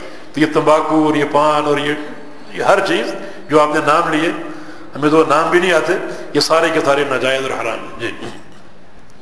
اگر کوئی پولیس والا پکڑنے اور چھوڑنے کے لیے پیسے طلب کرے تو اس کو پیسے دینا کیا رشوت کے زمرے میں آئے گا؟ اسی طرح کوئی نوکری لگوانے کے لیے پیسے طلب کرے تو کیا اس کو پیسے دینا جائز ہے؟ رشوت بنتی ہے 2 بنیادوں سے. ایک یہ کہ آپ کسی کا حق، جو حق کسی اور کا ہے، اس کا مستحق کوئی اور ہے، اور وہ اپنے نام کرنے کے لیے آپ پیسہ دیں، اور جو دوسرا شخص ہے وہ حق آپ کو دینے کے لیے، حالانکہ وہ کسی اور کا حق ہے، آپ کو دینے کے لیے پیسہ لیتا ہے، تو دینے والا راشی ہے اور لینے والا مرتشی ہے. یہاں اللہ کے پیغمبر کا فرمان ہے اور راشی المرتشی کلاہما فی النار، رشوت دینے والا اور لینے والا دونوں جہنمی ہیں. لیکن جو 2 صورتیں آپ نے پوچھی ہیں ان میں کسی کا حق آپ نہیں مار رہے. پولیس والا اگر آپ سے رشوت طلب کر رہا ہے تب آپ کی جان چھوٹے گی، تو آپ اس کو اگر دیتے ہیں اپنی جان چھڑانے کے لیے تو آپ راشی نہیں ہیں، وہ مرتشی ہے، اس کا وبال اسے ملے گا، آپ کو نہیں ملے گا. اسی طرح اگر کوئی چیز، کسی دفتر میں کوئی کام ہے، اس کے لیے آپ پیسہ کسی کو دیتے ہیں، کھلاتے ہیں، وہی چیز ہے، وہ کسی کا حق نہ ہو، وہ حق آپ ہی کا ہو، آپ ہی کا حق ہو. اور وہ حق آپ کو حاصل ہوتا ہے کب؟ جب اس کو پیسہ کھلاتے ہیں. وہ جانتا ہے کہ یہ حق آپ کا ہے، یہ پلاٹ آپ کا ہے، یہ کاغذ آپ کا ہے، مگر وہ پیسہ طلب کرتا ہے کہ ہمیں کچھ کھلاؤ پھر آپ کو دیں گے. حق آپ کا ہے، کسی کا حق آپ نہیں مار رہے. تو اس صورت میں بھی آپ راشی نہیں ہیں، وہ مرتشی ہے، اور اس کا سارا وبال اسی شخص پر ہوگا جو پیسہ کھا کر وہ کام کر رہا ہے۔ آپ کے خطبے میں سنا گیا ہے کہ اگر ایک عالم فاجر و فاسق ہو تب بھی اس کے عمل کو نہ دیکھا جائے اور اس سے علم حاصل کیا جا سکتا ہے۔ مجھے یاد نہیں ہے کب سنا آپ نے، بہرحال یعنی طلب علم کے لیے خالی فسق و فجور، یعنی ایک شخص کسی برائی کا مرتکب ہے، مثلا ایک عالم ہے سگریٹ پیتا ہے یا تمباکو والا پان کھاتا ہے، تو یہ معصیت ہے اور فسق و فجور ہے۔ ایسے شخص سے طلب علم کی جا سکتی، علم لیا جا سکتا اس سے۔ لیکن اگر ایک عالم جو اپنے آپ کو عالم کہتا ہے، شیخ الاسلام کہتا ہے، اور وہ کسی بدعت کا مرتکب ہے، تو چاہے اس کے پاس زمین سے آسمان تک علم ہو، اس سے علم حاصل کرنا ناجائز ہے۔ تو اب معصیت میں فرق کریں، ایک عام گناہ ہوتا ہے اور ایک شرک و بدعت ہوتا ہے۔ مشرک یا مبتدع عالم سے علم طلب کرنا ناجائز ہے، لیکن اگر مجرد معصیت ہے، کسی گناہ کا ارتکاب ہے، تو اس سے آپ اگر علم لینا چاہیں تو لے سکتے ہیں۔ بہتر یہ ہے کہ اس سے نہ لیں، لیکن جواز کی حد تک درست ہے۔ لیکن اگر مبتدع ہے یا شرک کا مرتکب ہے تو پھر اس کے قریب جانا بھی ناجائز ہے۔ اس کے قریب جانا اس کی تائید ہوگی، اس کی بدعت کی تائید ہوگی، اور یہ چیز دین اسلام کی غیرت کے خلاف ہے۔ ایسے شخص سے قطعاً علم نہ لیا جائے۔ امام بخاری رحمہ اللہ کا قول ہے کہ میں نے 1000 سے زائد محدثین سے علم لیا ہے، اور ایسے کسی عالم سے علم نہیں لیا جو عمل کو ایمان نہیں مانتا۔ اس دور میں یہ بڑا ایک معرکۃ الآراء اختلافی مسئلہ تھا۔ کچھ لوگ کہتے تھے کہ عمل ایمان میں شامل نہیں ہے، اور کچھ محدثین کا نظریہ تھا کہ عمل ایمان میں داخل ہے، جمہور محدثین کا۔ امام بخاری رحمہ اللہ کا موقف بھی یہی تھا کہ عمل ایمان ہے، ایمان میں داخل ہے، اور یہی درست ہے، دلائل سے یہ بات ثابت ہے۔ امام بخاری فرماتے ہیں کہ ایسا کوئی عالم جو عمل کو ایمان نہیں مانتا، اس سے میں نے حدیث نہیں لی۔ تو یہ ایک دینی غیرت ہے۔ تو گناہ میں آپ فرق کر لیں، گناہ اگر صرف معصیت کی حد تک ہے تو ایسے عالم سے علم لیا جا سکتا ہے، لیکن گناہ اگر بدعت اور شرک کی حدود کو چھو رہا ہے اور وہاں تک پہنچا ہوا ہے تو اس کے قریب جانا، اس سے دوستی رکھنا، اس سے علم لینا، اس کی توقیر کرنا، اس کی عزت کرنا، اس کے پیچھے نماز پڑھنا، یہ ساری چیزیں ناجائز اور باطل۔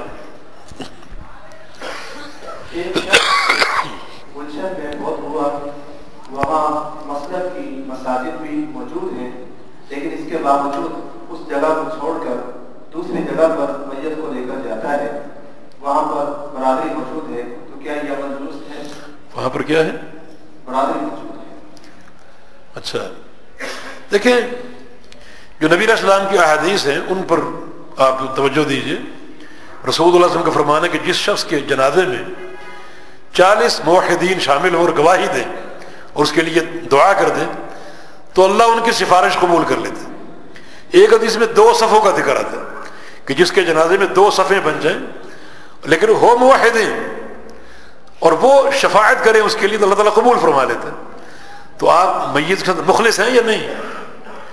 یہاں برادری اگر صاحب عقیدہ نہیں ہے اور آپ چاہتے ہیں کہ وہاں لے کر جہاں برادری ہے تو یہ میت کے ساتھ خیر خواہی نہیں، اس کا یہ آخری سفر مرنے کے بعد سب سے بڑا احسان میت پر یہ ہے کہ اس کا غسل اور اس کا جنازہ اور اس کی تدفین بالکل سنت کے مطابق ہو، اور اس کے جنازے میں وہ افراد شریک ہوں جو صاحب توحید ہو، تو ان کی سفارش اللہ تعالیٰ قبول فرمائے گا اور اس کی بخشش فرما دے گا۔ یہ آخری وقت بہت ہی ایک نازک وقت ہوتا ہے، تو اس نے بجائے اس کے کہ ہم اپنی برادری کو دیکھیں اور دیکھیں کہ زیادہ جھمگٹا کہاں ہوگا تاکہ شہرت ہو کہ فلاں کے جنازے میں 10,000 آدمی شریک تھے، اس کا فائدہ نہیں ہے۔ اگر کہیں تھوڑے افراد بھی ہیں لیکن موحد ہیں تو اس کو ترجیح دینی چاہیے، کیونکہ اللہ رب العزت اہل توحید کی دعا اور ان کی شفاعت قبول کرتا ہے، کسی اور کی قبول نہیں کرتا۔ مرد اور عورت کی نماز میں کیا فرق ہے؟ کوئی فرق نہیں، کوئی حدیث ایسی نہیں جس میں مرد یا عورت کی نماز میں فرق ہو، قیام میں فرق ہو، رکوع میں فرق ہو، سجود میں فرق ہو، کوئی فرق نہیں۔ صرف چونکہ عورت مستورہ ہے اور لباس سے اس کا ڈھکا ہوا ہونا ضروری ہے تو لباس کی چند پابندیاں ہیں عورت کے لیے، مثلا ٹخنے سے نیچے ہونا، پاؤں بھی ڈھکے ہوئے ہوں، اور سر بھی پوری طرح ڈھکا ہو. مرد کے لیے یہ شرط نہیں ہے، بلکہ ضروری ہے کہ اس کے ٹخنے ننگے ہوں. نبی علیہ السلام کی حدیث ہے اذرۃ المؤمن انصاف ساقیہ، کہ ایک مومن کا لباس آدھی پنڈلی تک ہوتا ہے، نیچے بھی کر سکتا ہے لیکن ٹخنے تک، اس سے نیچے نہیں. لیکن عورت کے لیے ضروری ہے کہ اس سے بھی نیچے ہو اور بہت ہی نیچے ہو. ام سلمہ نے اللہ کے پیغمبر سے پوچھا تھا کہ میں کتنا نیچے اپنا لباس رکھوں، تو آپ نے فرمایا کہ ٹخنے ڈھانپ کے رکھو، پاؤں ڈھانپ کے رکھو. تو کہا کہ پاؤں سے ایک بالشت زیادہ کر لوں تاکہ بالکل پاؤں کھلنے کا امکان ہی نہ ہو. تو رسول اللہ صلی اللہ علیہ وسلم کہ ٹھیک ہے ایک بالشت.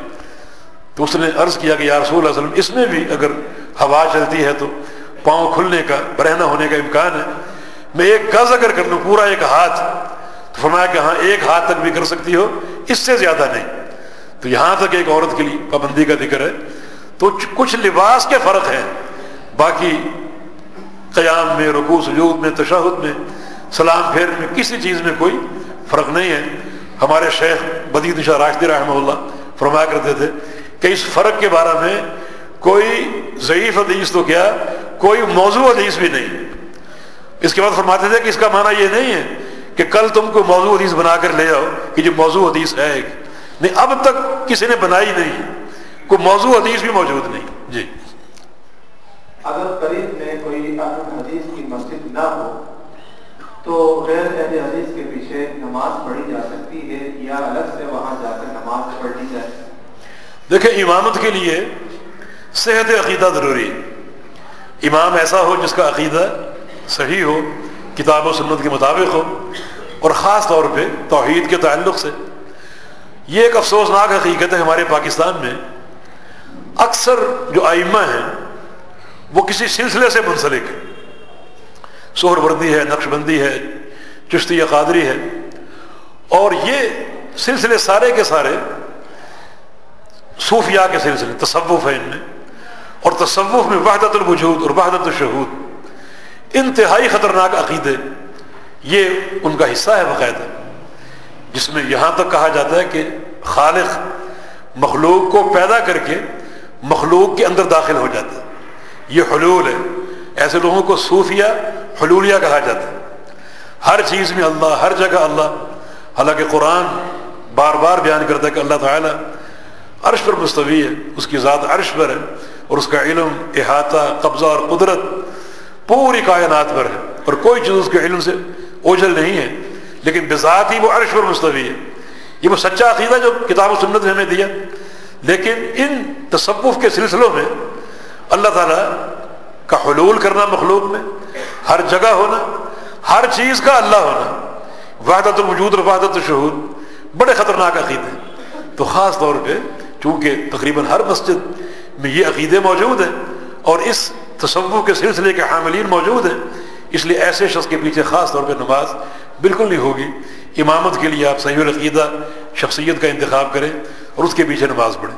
اور آپ نے دوسری بات پوچھی، اگر صحیح العقیدہ امام نہ ہو تو اپنے گھر میں آپ نماز پڑھیں. اگر آپ تنہا ہیں، آپ اذان کہیں، آپ تکبیر کہیں اور نماز شروع کر دیں. اللہ تعالیٰ آپ کے اخلاص کو دیکھ رہے ہیں. ہو سکتا ہے پیچھے فرشتے کھڑا کر دیں اللہ تعالیٰ. گھر کے افراد ہیں، آپ ان کو جماعت کرائیں، بھائی ہیں، والد ہیں، بہنیں ہیں، بیوی ہے، والدہ ہے. خواتین پیچھے کھڑی ہو جائیں اور مردوں کی صف آگے بن جائے اور جماعت ہو جائے. اللہ تعالیٰ اس علاقے میں یہ توفیق دے دے کہ مسجد کی تعمیر ہو. ہر علاقے میں کوشش کرنی چاہیے تاکہ مسجد کی تعمیر ہو جائے، نمازوں میں آسانی ہو اور دعوت کا سلسلہ بھی وہاں سے چل نکلے. کیا تہبند کو نماز کے دوران دبوچنا منع ہے؟ تہبند کا ٹخنے سے اوپر رکھنا صرف نماز میں ہے یا عام حالات میں ہے؟ یہ دبوچنے سے کیا مراد؟ سمیٹنا ہوگا. یعنی تہبند کو دبوچنا یہ پہلی بار سنا ہے. اگر مقصد ان کا یہ ہے کہ اوپر جو موڑنا ہے، جو اوپر موڑا جاتا ہے، تو بھائی تہبند یعنی بنتا ہی موڑنے سے ہے. یعنی وہ جو تہبند انسان باندھتے ہیں تو جب تک موڑے نہ وہ بنتا نہیں ہے، وہ سیٹ نہیں ہو سکتا. میرا خیال یعنی انصاف کی کے سامنے وہ حدیث ہوگی کہ رسول اللہ صلی اللہ علیہ وسلم نے نماز میں کپڑوں اور بالوں کو فولڈ کرنے سے منع کیا. نہا عن نقد النقد الشعر والثياب، کپڑوں اور بالوں کو فولڈ کرنے سے اور موڑنے سے منع کیا.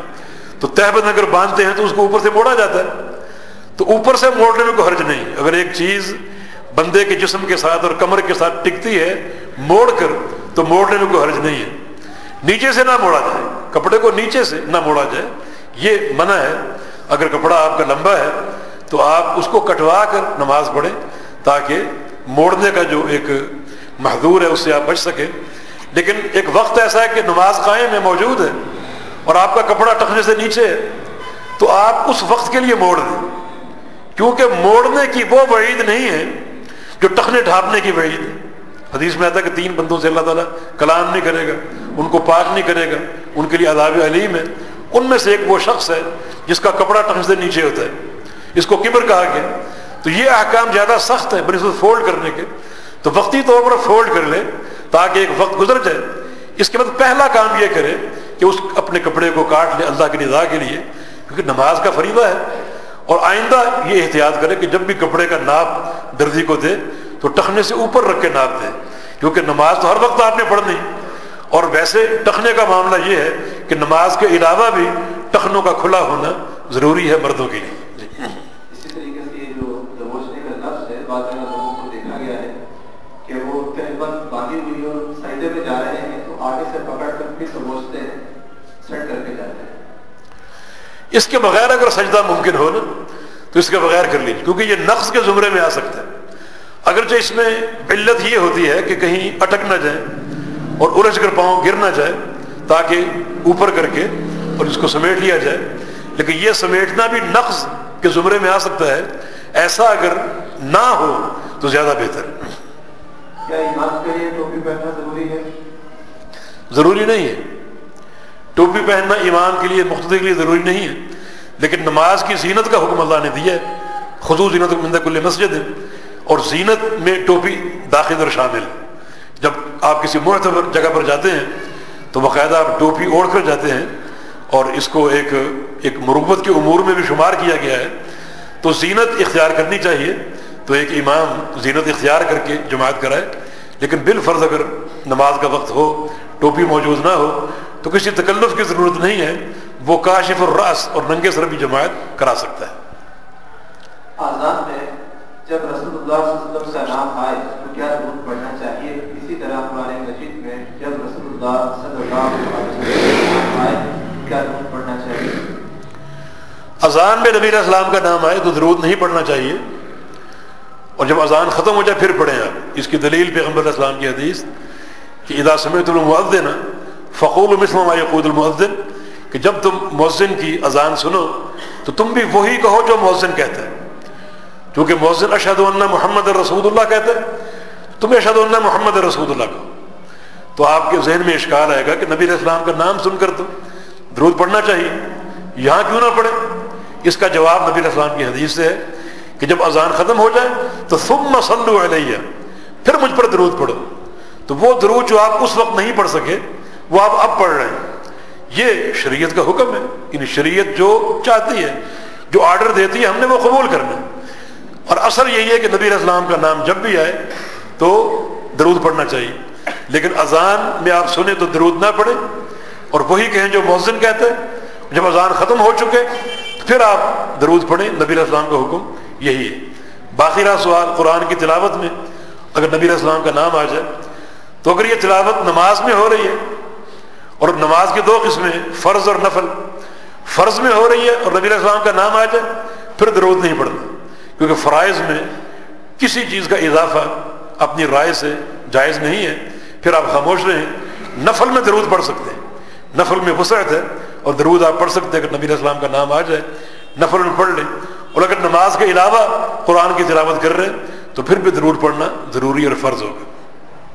اور اس کی اہمیت ہے. نبی علیہ السلام کی حدیث ہے کہ جو شخص مجھ پر درود نہ پڑھے اور کسی موقع پر بھول جائے تو ہو سکتا ہے اسے قیامت کے دن جنت کا راستہ بھلا دیا جائے. بھٹکتا پھرے جنت کو تلاش کرتے ہوئے، بھٹکتا پھرے اور کتنی اس کو پریشانی ہو سکتا ہے اس کو جنت کا راستہ بھلا دیا گیا ہو. اور پیغمبر علیہ السلام کا فرمان ہے کہ مجھ پر ایک بار درود پڑے گا اللہ تعالیٰ اس کو 10 رحمتیں اتارے گا. اور فرمایا کہ قیامت کے دن میرے سب سے قریب وہ شخص ہوگا جو دنیا میں زیادہ مجھ پر درود پڑتا ہے. اور فرمایا کہ جو شخص صبح کے اذکار میں اور شام کے اذکار میں 10 بار درود شامل کر لے تو اس کی میں قیامت کے روز ضرور شفاعت کروں گا. تو یہ نبی اسلام ہمارے محسن ہیں اور یہ ہمارا یہ ذمہ داری ہے کہ ہم آپ کے احسان کا بدلہ اس درود اور دعا کے ساتھ اللہ کے نبی کو دیں. کیا مؤذن اور امام دونوں کا اپنے کام کے بس اجرت لینا جائز ہے؟ بالکل جائز ہے، لیکن اجرت کی شرط نہ رکھے ہو کہ میں اذان دوں گا اس تنخواہ پر، یہ امام بنوں گا اس تنخواہ پر، یہ شرط نہ رکھے. بلکہ جو اہل علاقہ مسجد کے جو ارباب حل و عقد ہیں انہوں نے ایک شخص کو متعین کر دیا نماز کے لیے اور امامت کے لیے. اب اس کا کام یہی ہے تو وہ خود ان کو احساس ہونا چاہیے اور ہوتا ہے کہ اس شخص کے جو روزگار کا انتظام وہ ہم نے کرنا ہے، کیونکہ اس کا وقت ہم نے لے لیا. اگر یہ وقت ہم نہ لیں تو یہ کاروبار کر سکتا ہے، باہر اپنا کام کر سکتا ہے.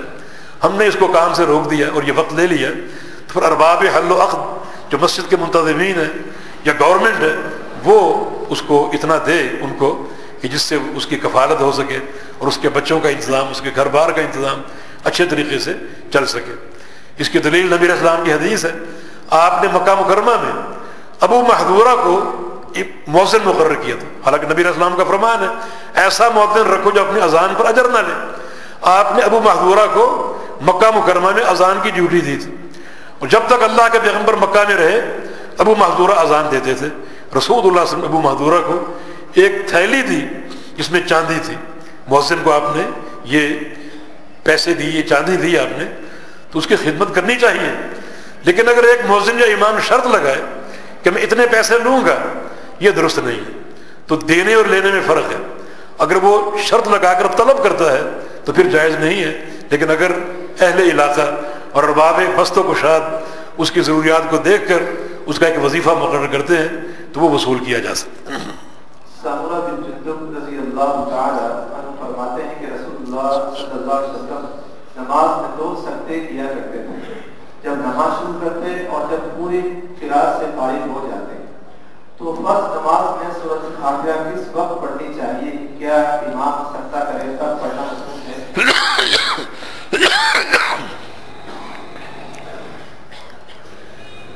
سورہ فاتحہ فرض ہے امام کے لیے اور مقتدی کے لیے ہر نماز میں. شریعت نے سورہ فاتحہ فرض قرار دی ہے.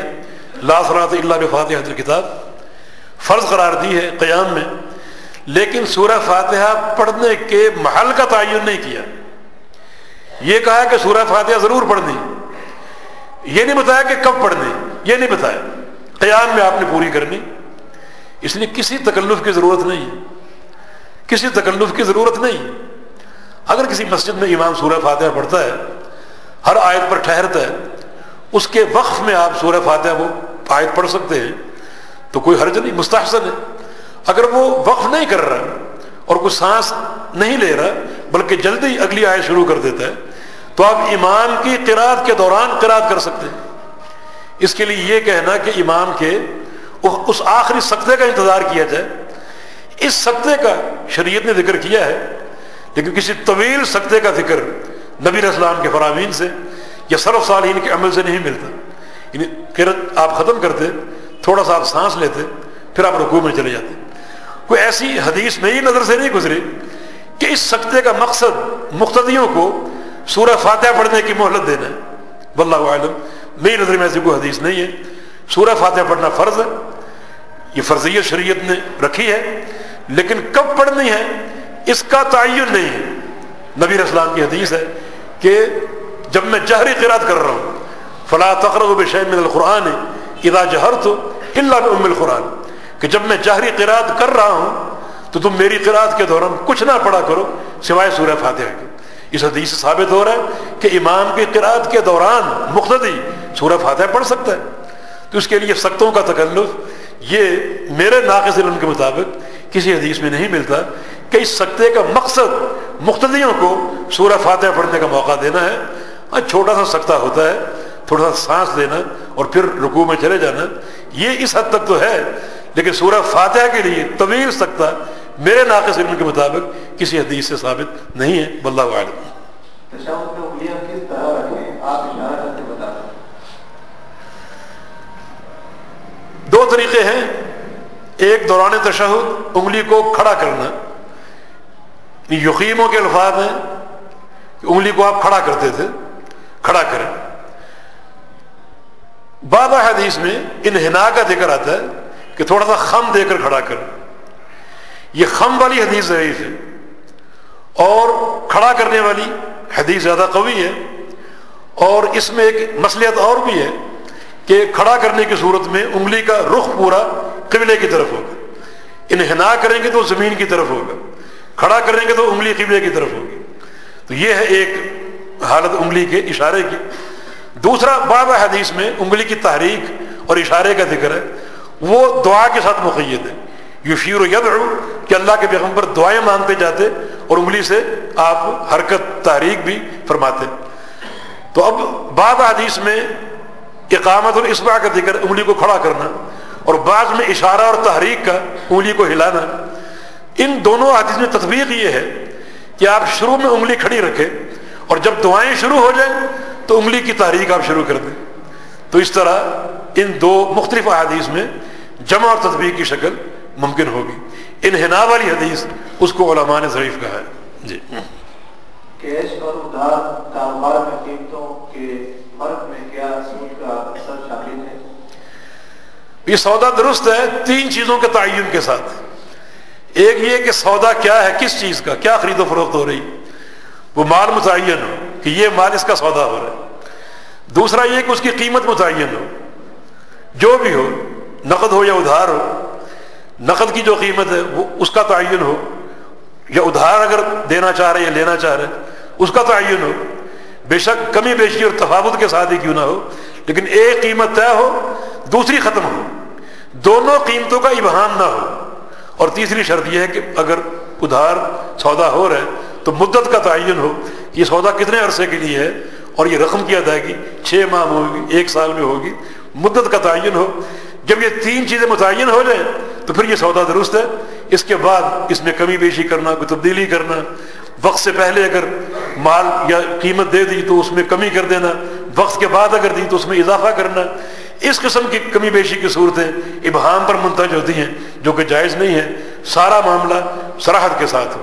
اور اگر سودے میں یہ چیز طے ہو کہ اتنی مدت ہے، لیکن اگر اس میں تاخیر ہوئی تو اتنا اضافہ ہوگا، اور ایک شخص یہ سمجھتا ہے کہ میں اضافہ نہیں ہونے دوں گا، سودا کر لیتا ہوں، تو چونکہ یہ سودا ایک باطل شرط پر قائم ہے تو پھر یہ جائز نہیں ہوگا، پھر یہ جائز نہیں ہوگا.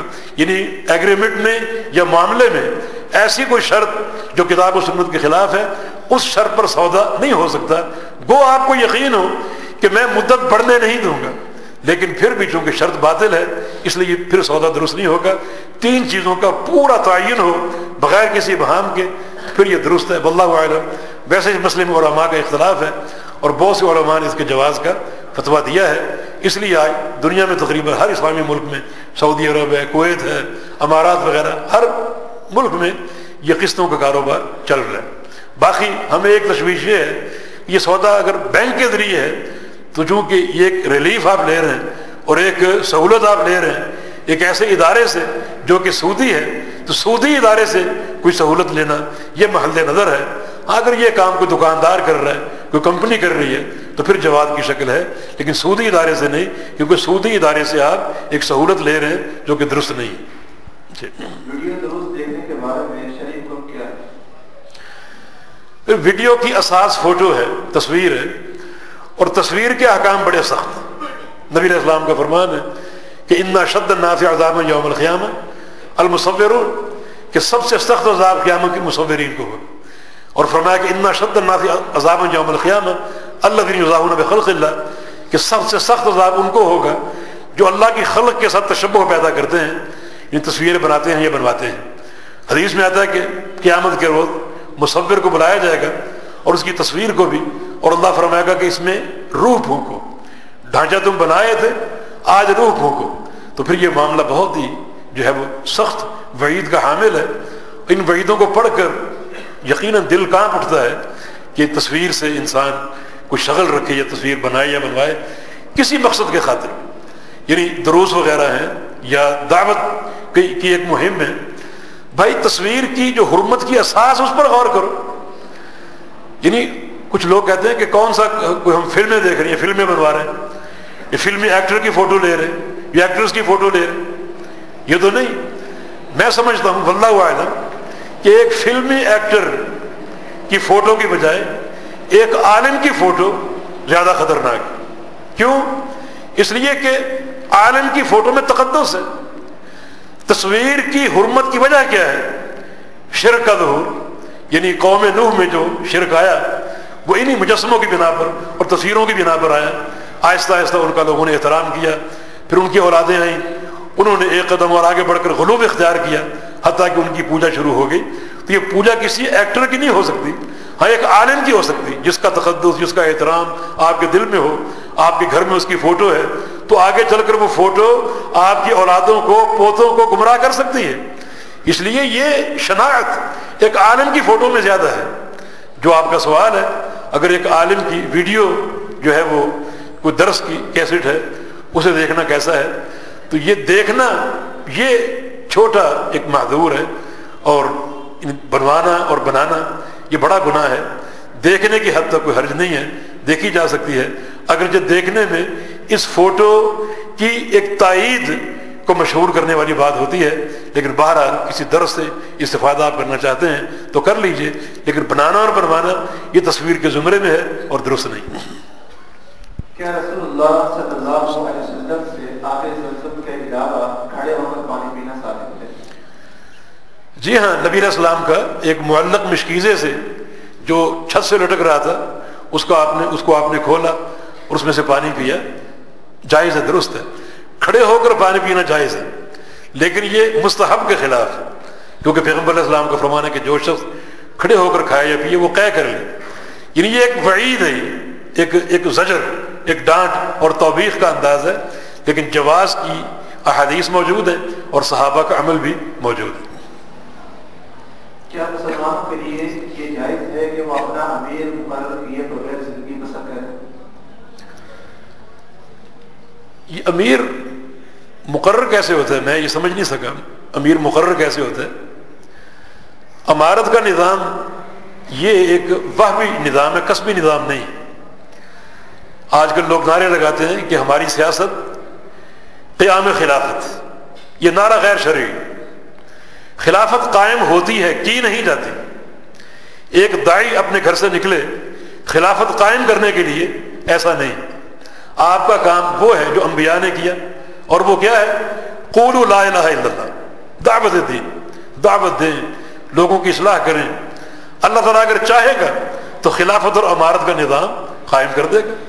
اس کے لیے ایک انسان کوشش کرنے کی حجت لے کر کوشش کرے، آگے بڑھے، تو پھر آگے بڑھ کر بہت سے مفاسد اس میں شامل ہو جاتے ہیں. کئی جماعتیں تھیں، جماعت اسلامی کو لے لیجئے، ان کا آغاز قیام خلافت سے ہوا تھا. اب وہ اقتدار قائم کرنے کے لیے اتنا آگے بڑھے کہ جمہوریت کا بت ان کی صفوں میں بھی آ گیا. اور بہت سی جماعتوں کا بھی آپ انتظار کریں گے جو کسی دور میں اقامت خلافت کا نعرہ لگایا کرتے تھے، اب وہ بھی جمہوری نظام کے قریب پہنچ چکے ہیں اور جمہوریت میں داخل ہونے والے ہیں. آج ہونے والے. تو اس کے مفاسد بہت زیادہ ہیں. ہمارا کام اقتدار قائم کرنا نہیں بلکہ اس کی راہ ہموار کرنا دعوت کے ذریعے. انبیاء کا مشن یہی تھا. انبیاء جب آتے تو ان کی پہلی نظر یہ نہیں ہوتی تھی کہ زمین پر میں قبضہ کروں اور زمین کا اقتدار حاصل کروں تاکہ اقتدار حاصل کر کے میں اپنی بات منوا سکوں. نہیں، انبیاء نے قولوا لا الہ الا اللہ کہ توحید کو سمجھو، توحید کو اپناؤ. جب لوگ توحید کو قبول کریں گے اور کرتے جائیں گے اور اللہ سمجھے گا بہتر مناسب کہ اب یہ لوگ اس منصب کے اہل ہیں اور خلافت قائم ہو سکتی ہے، تو اللہ تعالیٰ توفیق دے دے گا. تو یہ قائم ہوتی نہیں، یہ قائم کی نہیں جاتی بلکہ قائم ہوتی ہے اللہ کی توفیق سے. نبی علیہ السلام کو مکی زندگی کے شروع میں مکہ کی امارت دی گئی تھی کہ آپ امارت لے لیجئے، مکہ کی حکومت لے لیجئے، اور آپ صرف توحید بیان کریں، مثبت، منفی بیان نہ کریں. یعنی آپ اللہ کی دعوت دیں، ہمارے بتوں پر تنقید نہ کریں. اس بات کی حد تک توحید بیان کریں مگر نفی نہ کریں، ہمارے خداؤں کی نفی نہ کریں. اس کے لیے مکہ کی بادشاہت لے لیں اور جتنا چاہے چاندی اور سونا لے لیں، بے تحاشا مال لے لیں. فرمایا کہ اگر سورج میرے دائیں ہاتھ پہ رکھ دو اور چاند بائیں ہاتھ پر، پھر بھی میں اپنے اس دعوت سے انحراف اختیار نہیں کروں گا. توحید کی دعوت مکمل کب ہوتی ہے؟ نفی اور اثبات دونوں کے ساتھ. قولوا لا الہ الا اللہ، نفی اور اثبات دونوں ہیں. اثبات کیا ہے کہ اللہ خالق ہے، نفی کیا ہے اللہ کے سوا کوئی خالق نہیں ہے. اثبات کیا ہے اللہ رازق ہے، نفی کیا ہے اللہ کے سوا کوئی رازق نہیں ہے. اثبات کیا ہے اللہ عبادت کے لائق ہے، نفی کیا ہے اللہ کے علاوہ کوئی عبادت کے لائق نہیں ہے. تو یہ توحید ہے. تو اس کی خدمت آپ کریں، اس کو نشر کی آپ کوشش کریں. باقی معاملہ اللہ کے ہاتھ میں، اللہ کے سپرد. اللہ تعالیٰ اگر قائم کر دے تو اس کی توفیق سے قائم ہو. جتنے بھی استخلاف کے نصوص ہیں ان سب کی نسبت اللہ کی طرف ہے کہ اللہ خلافت دے گا، ہم خلافت دیں گے، ہم زمین کی وراثت دیں گے. لیکن ہمارا کام کیا ہے؟ اس وراثت کو حاصل کرنا نہیں، بلکہ ہمارا کام وہی جو انبیاء نے کیا، قولوا لا الہ الا اللہ، توحید کی دعوت اور سنت کی دعوت، اس کو ہم کریں. باقی معاملہ اللہ کے سپرد کر دیں. جنات کی ٹوٹل عمر کتنی ہے؟ کیا جنات انسان کے اندر داخل ہو سکتے ہیں؟ جنات کی عمر فکس نہیں ہوتی. جس طرح انسان چھوٹے بڑے ہوتے ہیں تو جنات بھی چھوٹے بڑے ہو سکتے ہیں اور ان کی عمر فکس نہیں ہوتی. یعنی کئی جنات کا جو ہے وہ مرنا یا مارا جانا جو ہے وہ ثابت اور موجود ہے. اس لیے ان کی عمر کا فکس ہونا، متعین ہونا، یہ درست نہیں ہے. باقی رہا یہ سوال کہ جنات انسان میں داخل ہو سکتے ہیں. ہاں ہو سکتے ہیں. جو شریر قسم کے جن ہیں یہ انسانوں کو تنگ کرنے کے لیے، یا بعض انسان کسی غلط فہمی کی بنا پر کسی جن کو کوئی نقصان پہنچا دیتے ہیں تو پھر وہ ان میں داخل ہو کر ان کو تکلیف دیتے ہیں، اذیت دیتے ہیں. تو یہ چیز ثابت ہے اور اس جن کو نکالنا یہ بھی شرعاً ثابت ہے. لیکن نکالیں کیسے؟ یہ قرآن و حدیث کے ذریعے، سحر کے ذریعے نہیں. نبی علیہ السلام نے نہا نشرہ سے روکا ہے. نشرہ کیا ہے؟ اگر جادو ہو جائے یا جن اندر داخل ہو جائے، کیونکہ جادوگر اپنا جادو کرنے کے لیے جنوں سے کام لیتے ہیں، جنوں کا استخدام کرتے ہیں.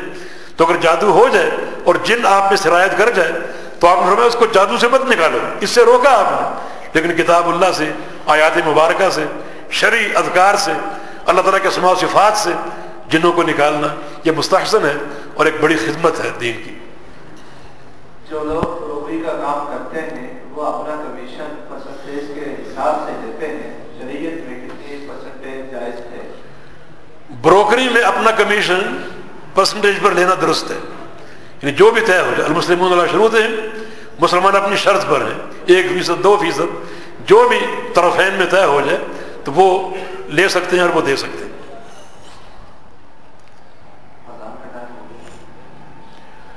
ہو گیا آپ کی مرضی. ہمارے پاس تقریباً 70 کے قریب سوالات آئے ہیں. میرے خیال سے ابھی تک 25 یا 27 سوالات کے جوابات آپ تک پہنچ چکے ہیں.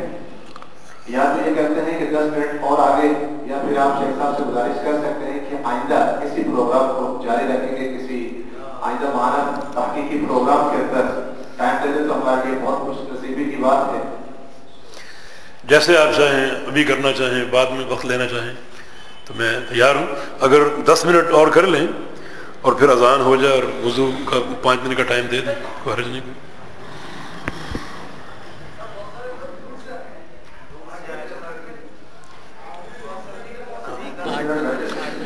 یا ہم مختصر کر لیں. جی ہمارے ایک قرآن اندازی کے انداز میں ایسا ہے کہ ہر پیج میں سے ایک سوال پڑھ دیتا تو جو بھی آپ تک پہنچ جائے، باقی پھر بعد میں دیکھا جائے گا. اگر پروگرام سیٹ ہوتا ہے تو پھر اعلان کر دیا جائے. دوبارہ آئیں گے تو اس کا اجر ملے گا آپ کو انشاءاللہ. جو شخص خط بناتا ہے، یعنی کلیم شیف کے ابتدا میں نماز پڑھی جا سکتی ہے؟ بھئی کلین یعنی شیو کرنا اور خط بنانا دونوں ناجائز ہیں، کیونکہ دونوں چیزیں اوف اللحا کے خلاف ہیں. نبی علیہ السلام کو داڑھی پوری رکھو، تو خط بنانے میں بھی یعنی اوف اللحا کی مخالفت ہے اور شیو کرنا تو بالکل ہی مخالفت ہے. تو ایسے شخص کو امام مقرر کرنا درست نہیں. جس وقت نصب امامت کا وقت ہے کہ امام کس کو رکھا جائے تو دیکھ بھال کے رکھیں. نبی علیہ السلام کا فرمان جو زیادہ قرآن کا قاری ہو اور عالم بالسنہ ہو، اور سنت کو جاننے والا عمل کرنے والا ہو اس کو آپ امام رکھیں. تو ایسے شخص کو امام نہ بنائیں. لیکن بالفرض اگر آپ مسجد میں آئے اور جماعت کھڑی ہے اور ایک شخص جماعت کرا رہا ہے جو کلین شیو ہے یا خط اس کا بنا ہوا ہے تو اس کے پیچھے نماز آپ پڑھ لیں, کیونکہ یہ فسق و فجور ہے. اور ایسے امام کی امامت میں نماز آپ پڑھ لیں, مگر اس کو مستقل امامت کے منصب پر فائز کرنا درست نہیں ہے. یہ پیغمبر علیہ السلام کے فرامین کے خلاف ہے اور شریعت کے جو امامت کے مقاصد ہیں ان کے خلاف ہے.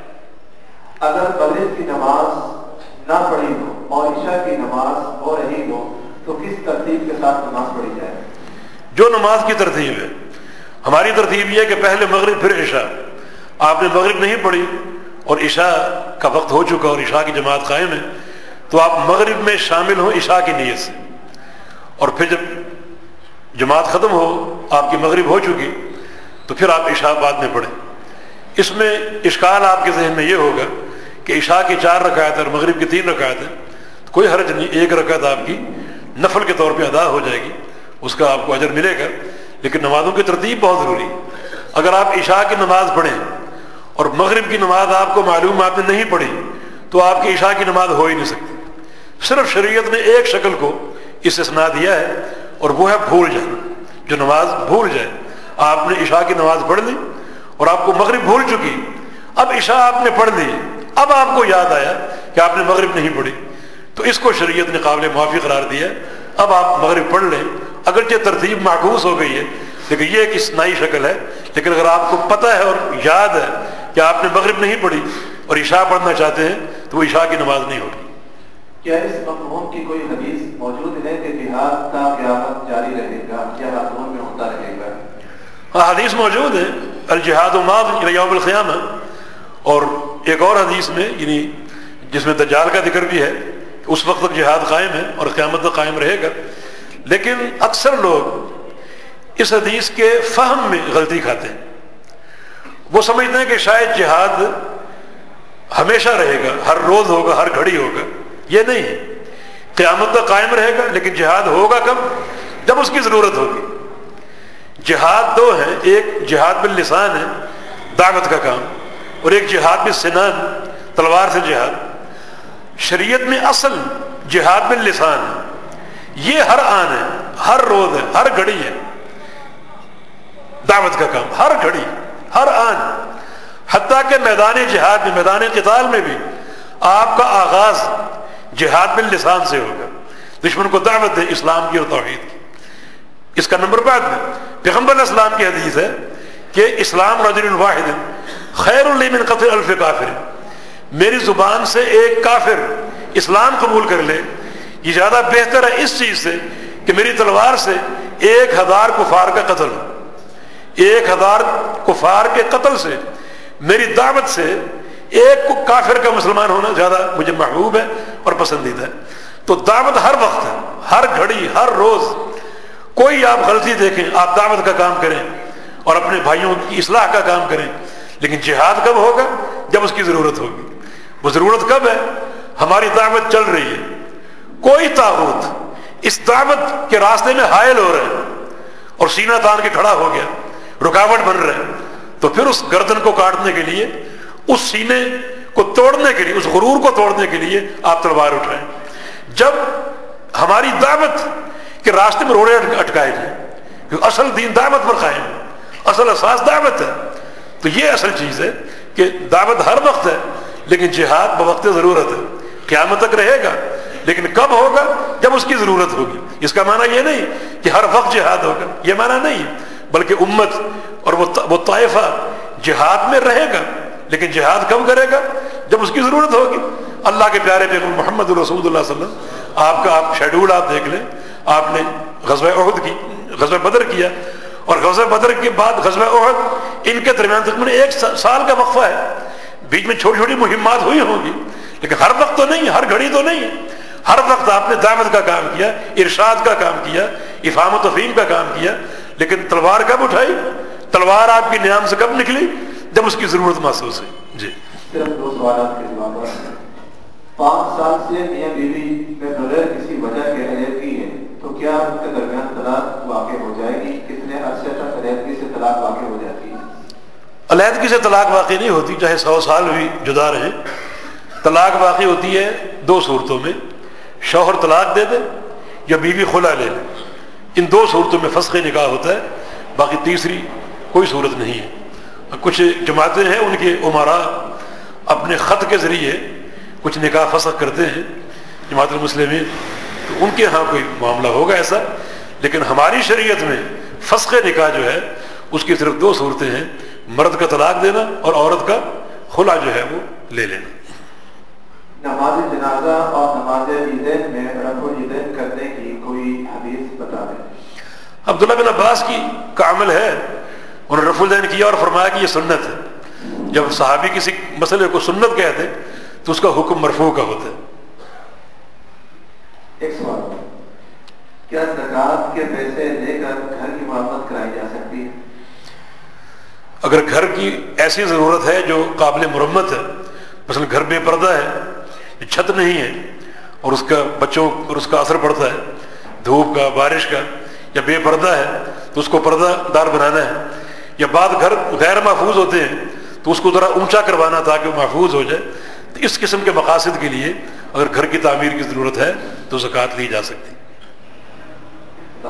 بارک اللہ فیک، سبحانک اللہم و بحمدک، اشہد ان لا الہ الا انت، استغفرک۔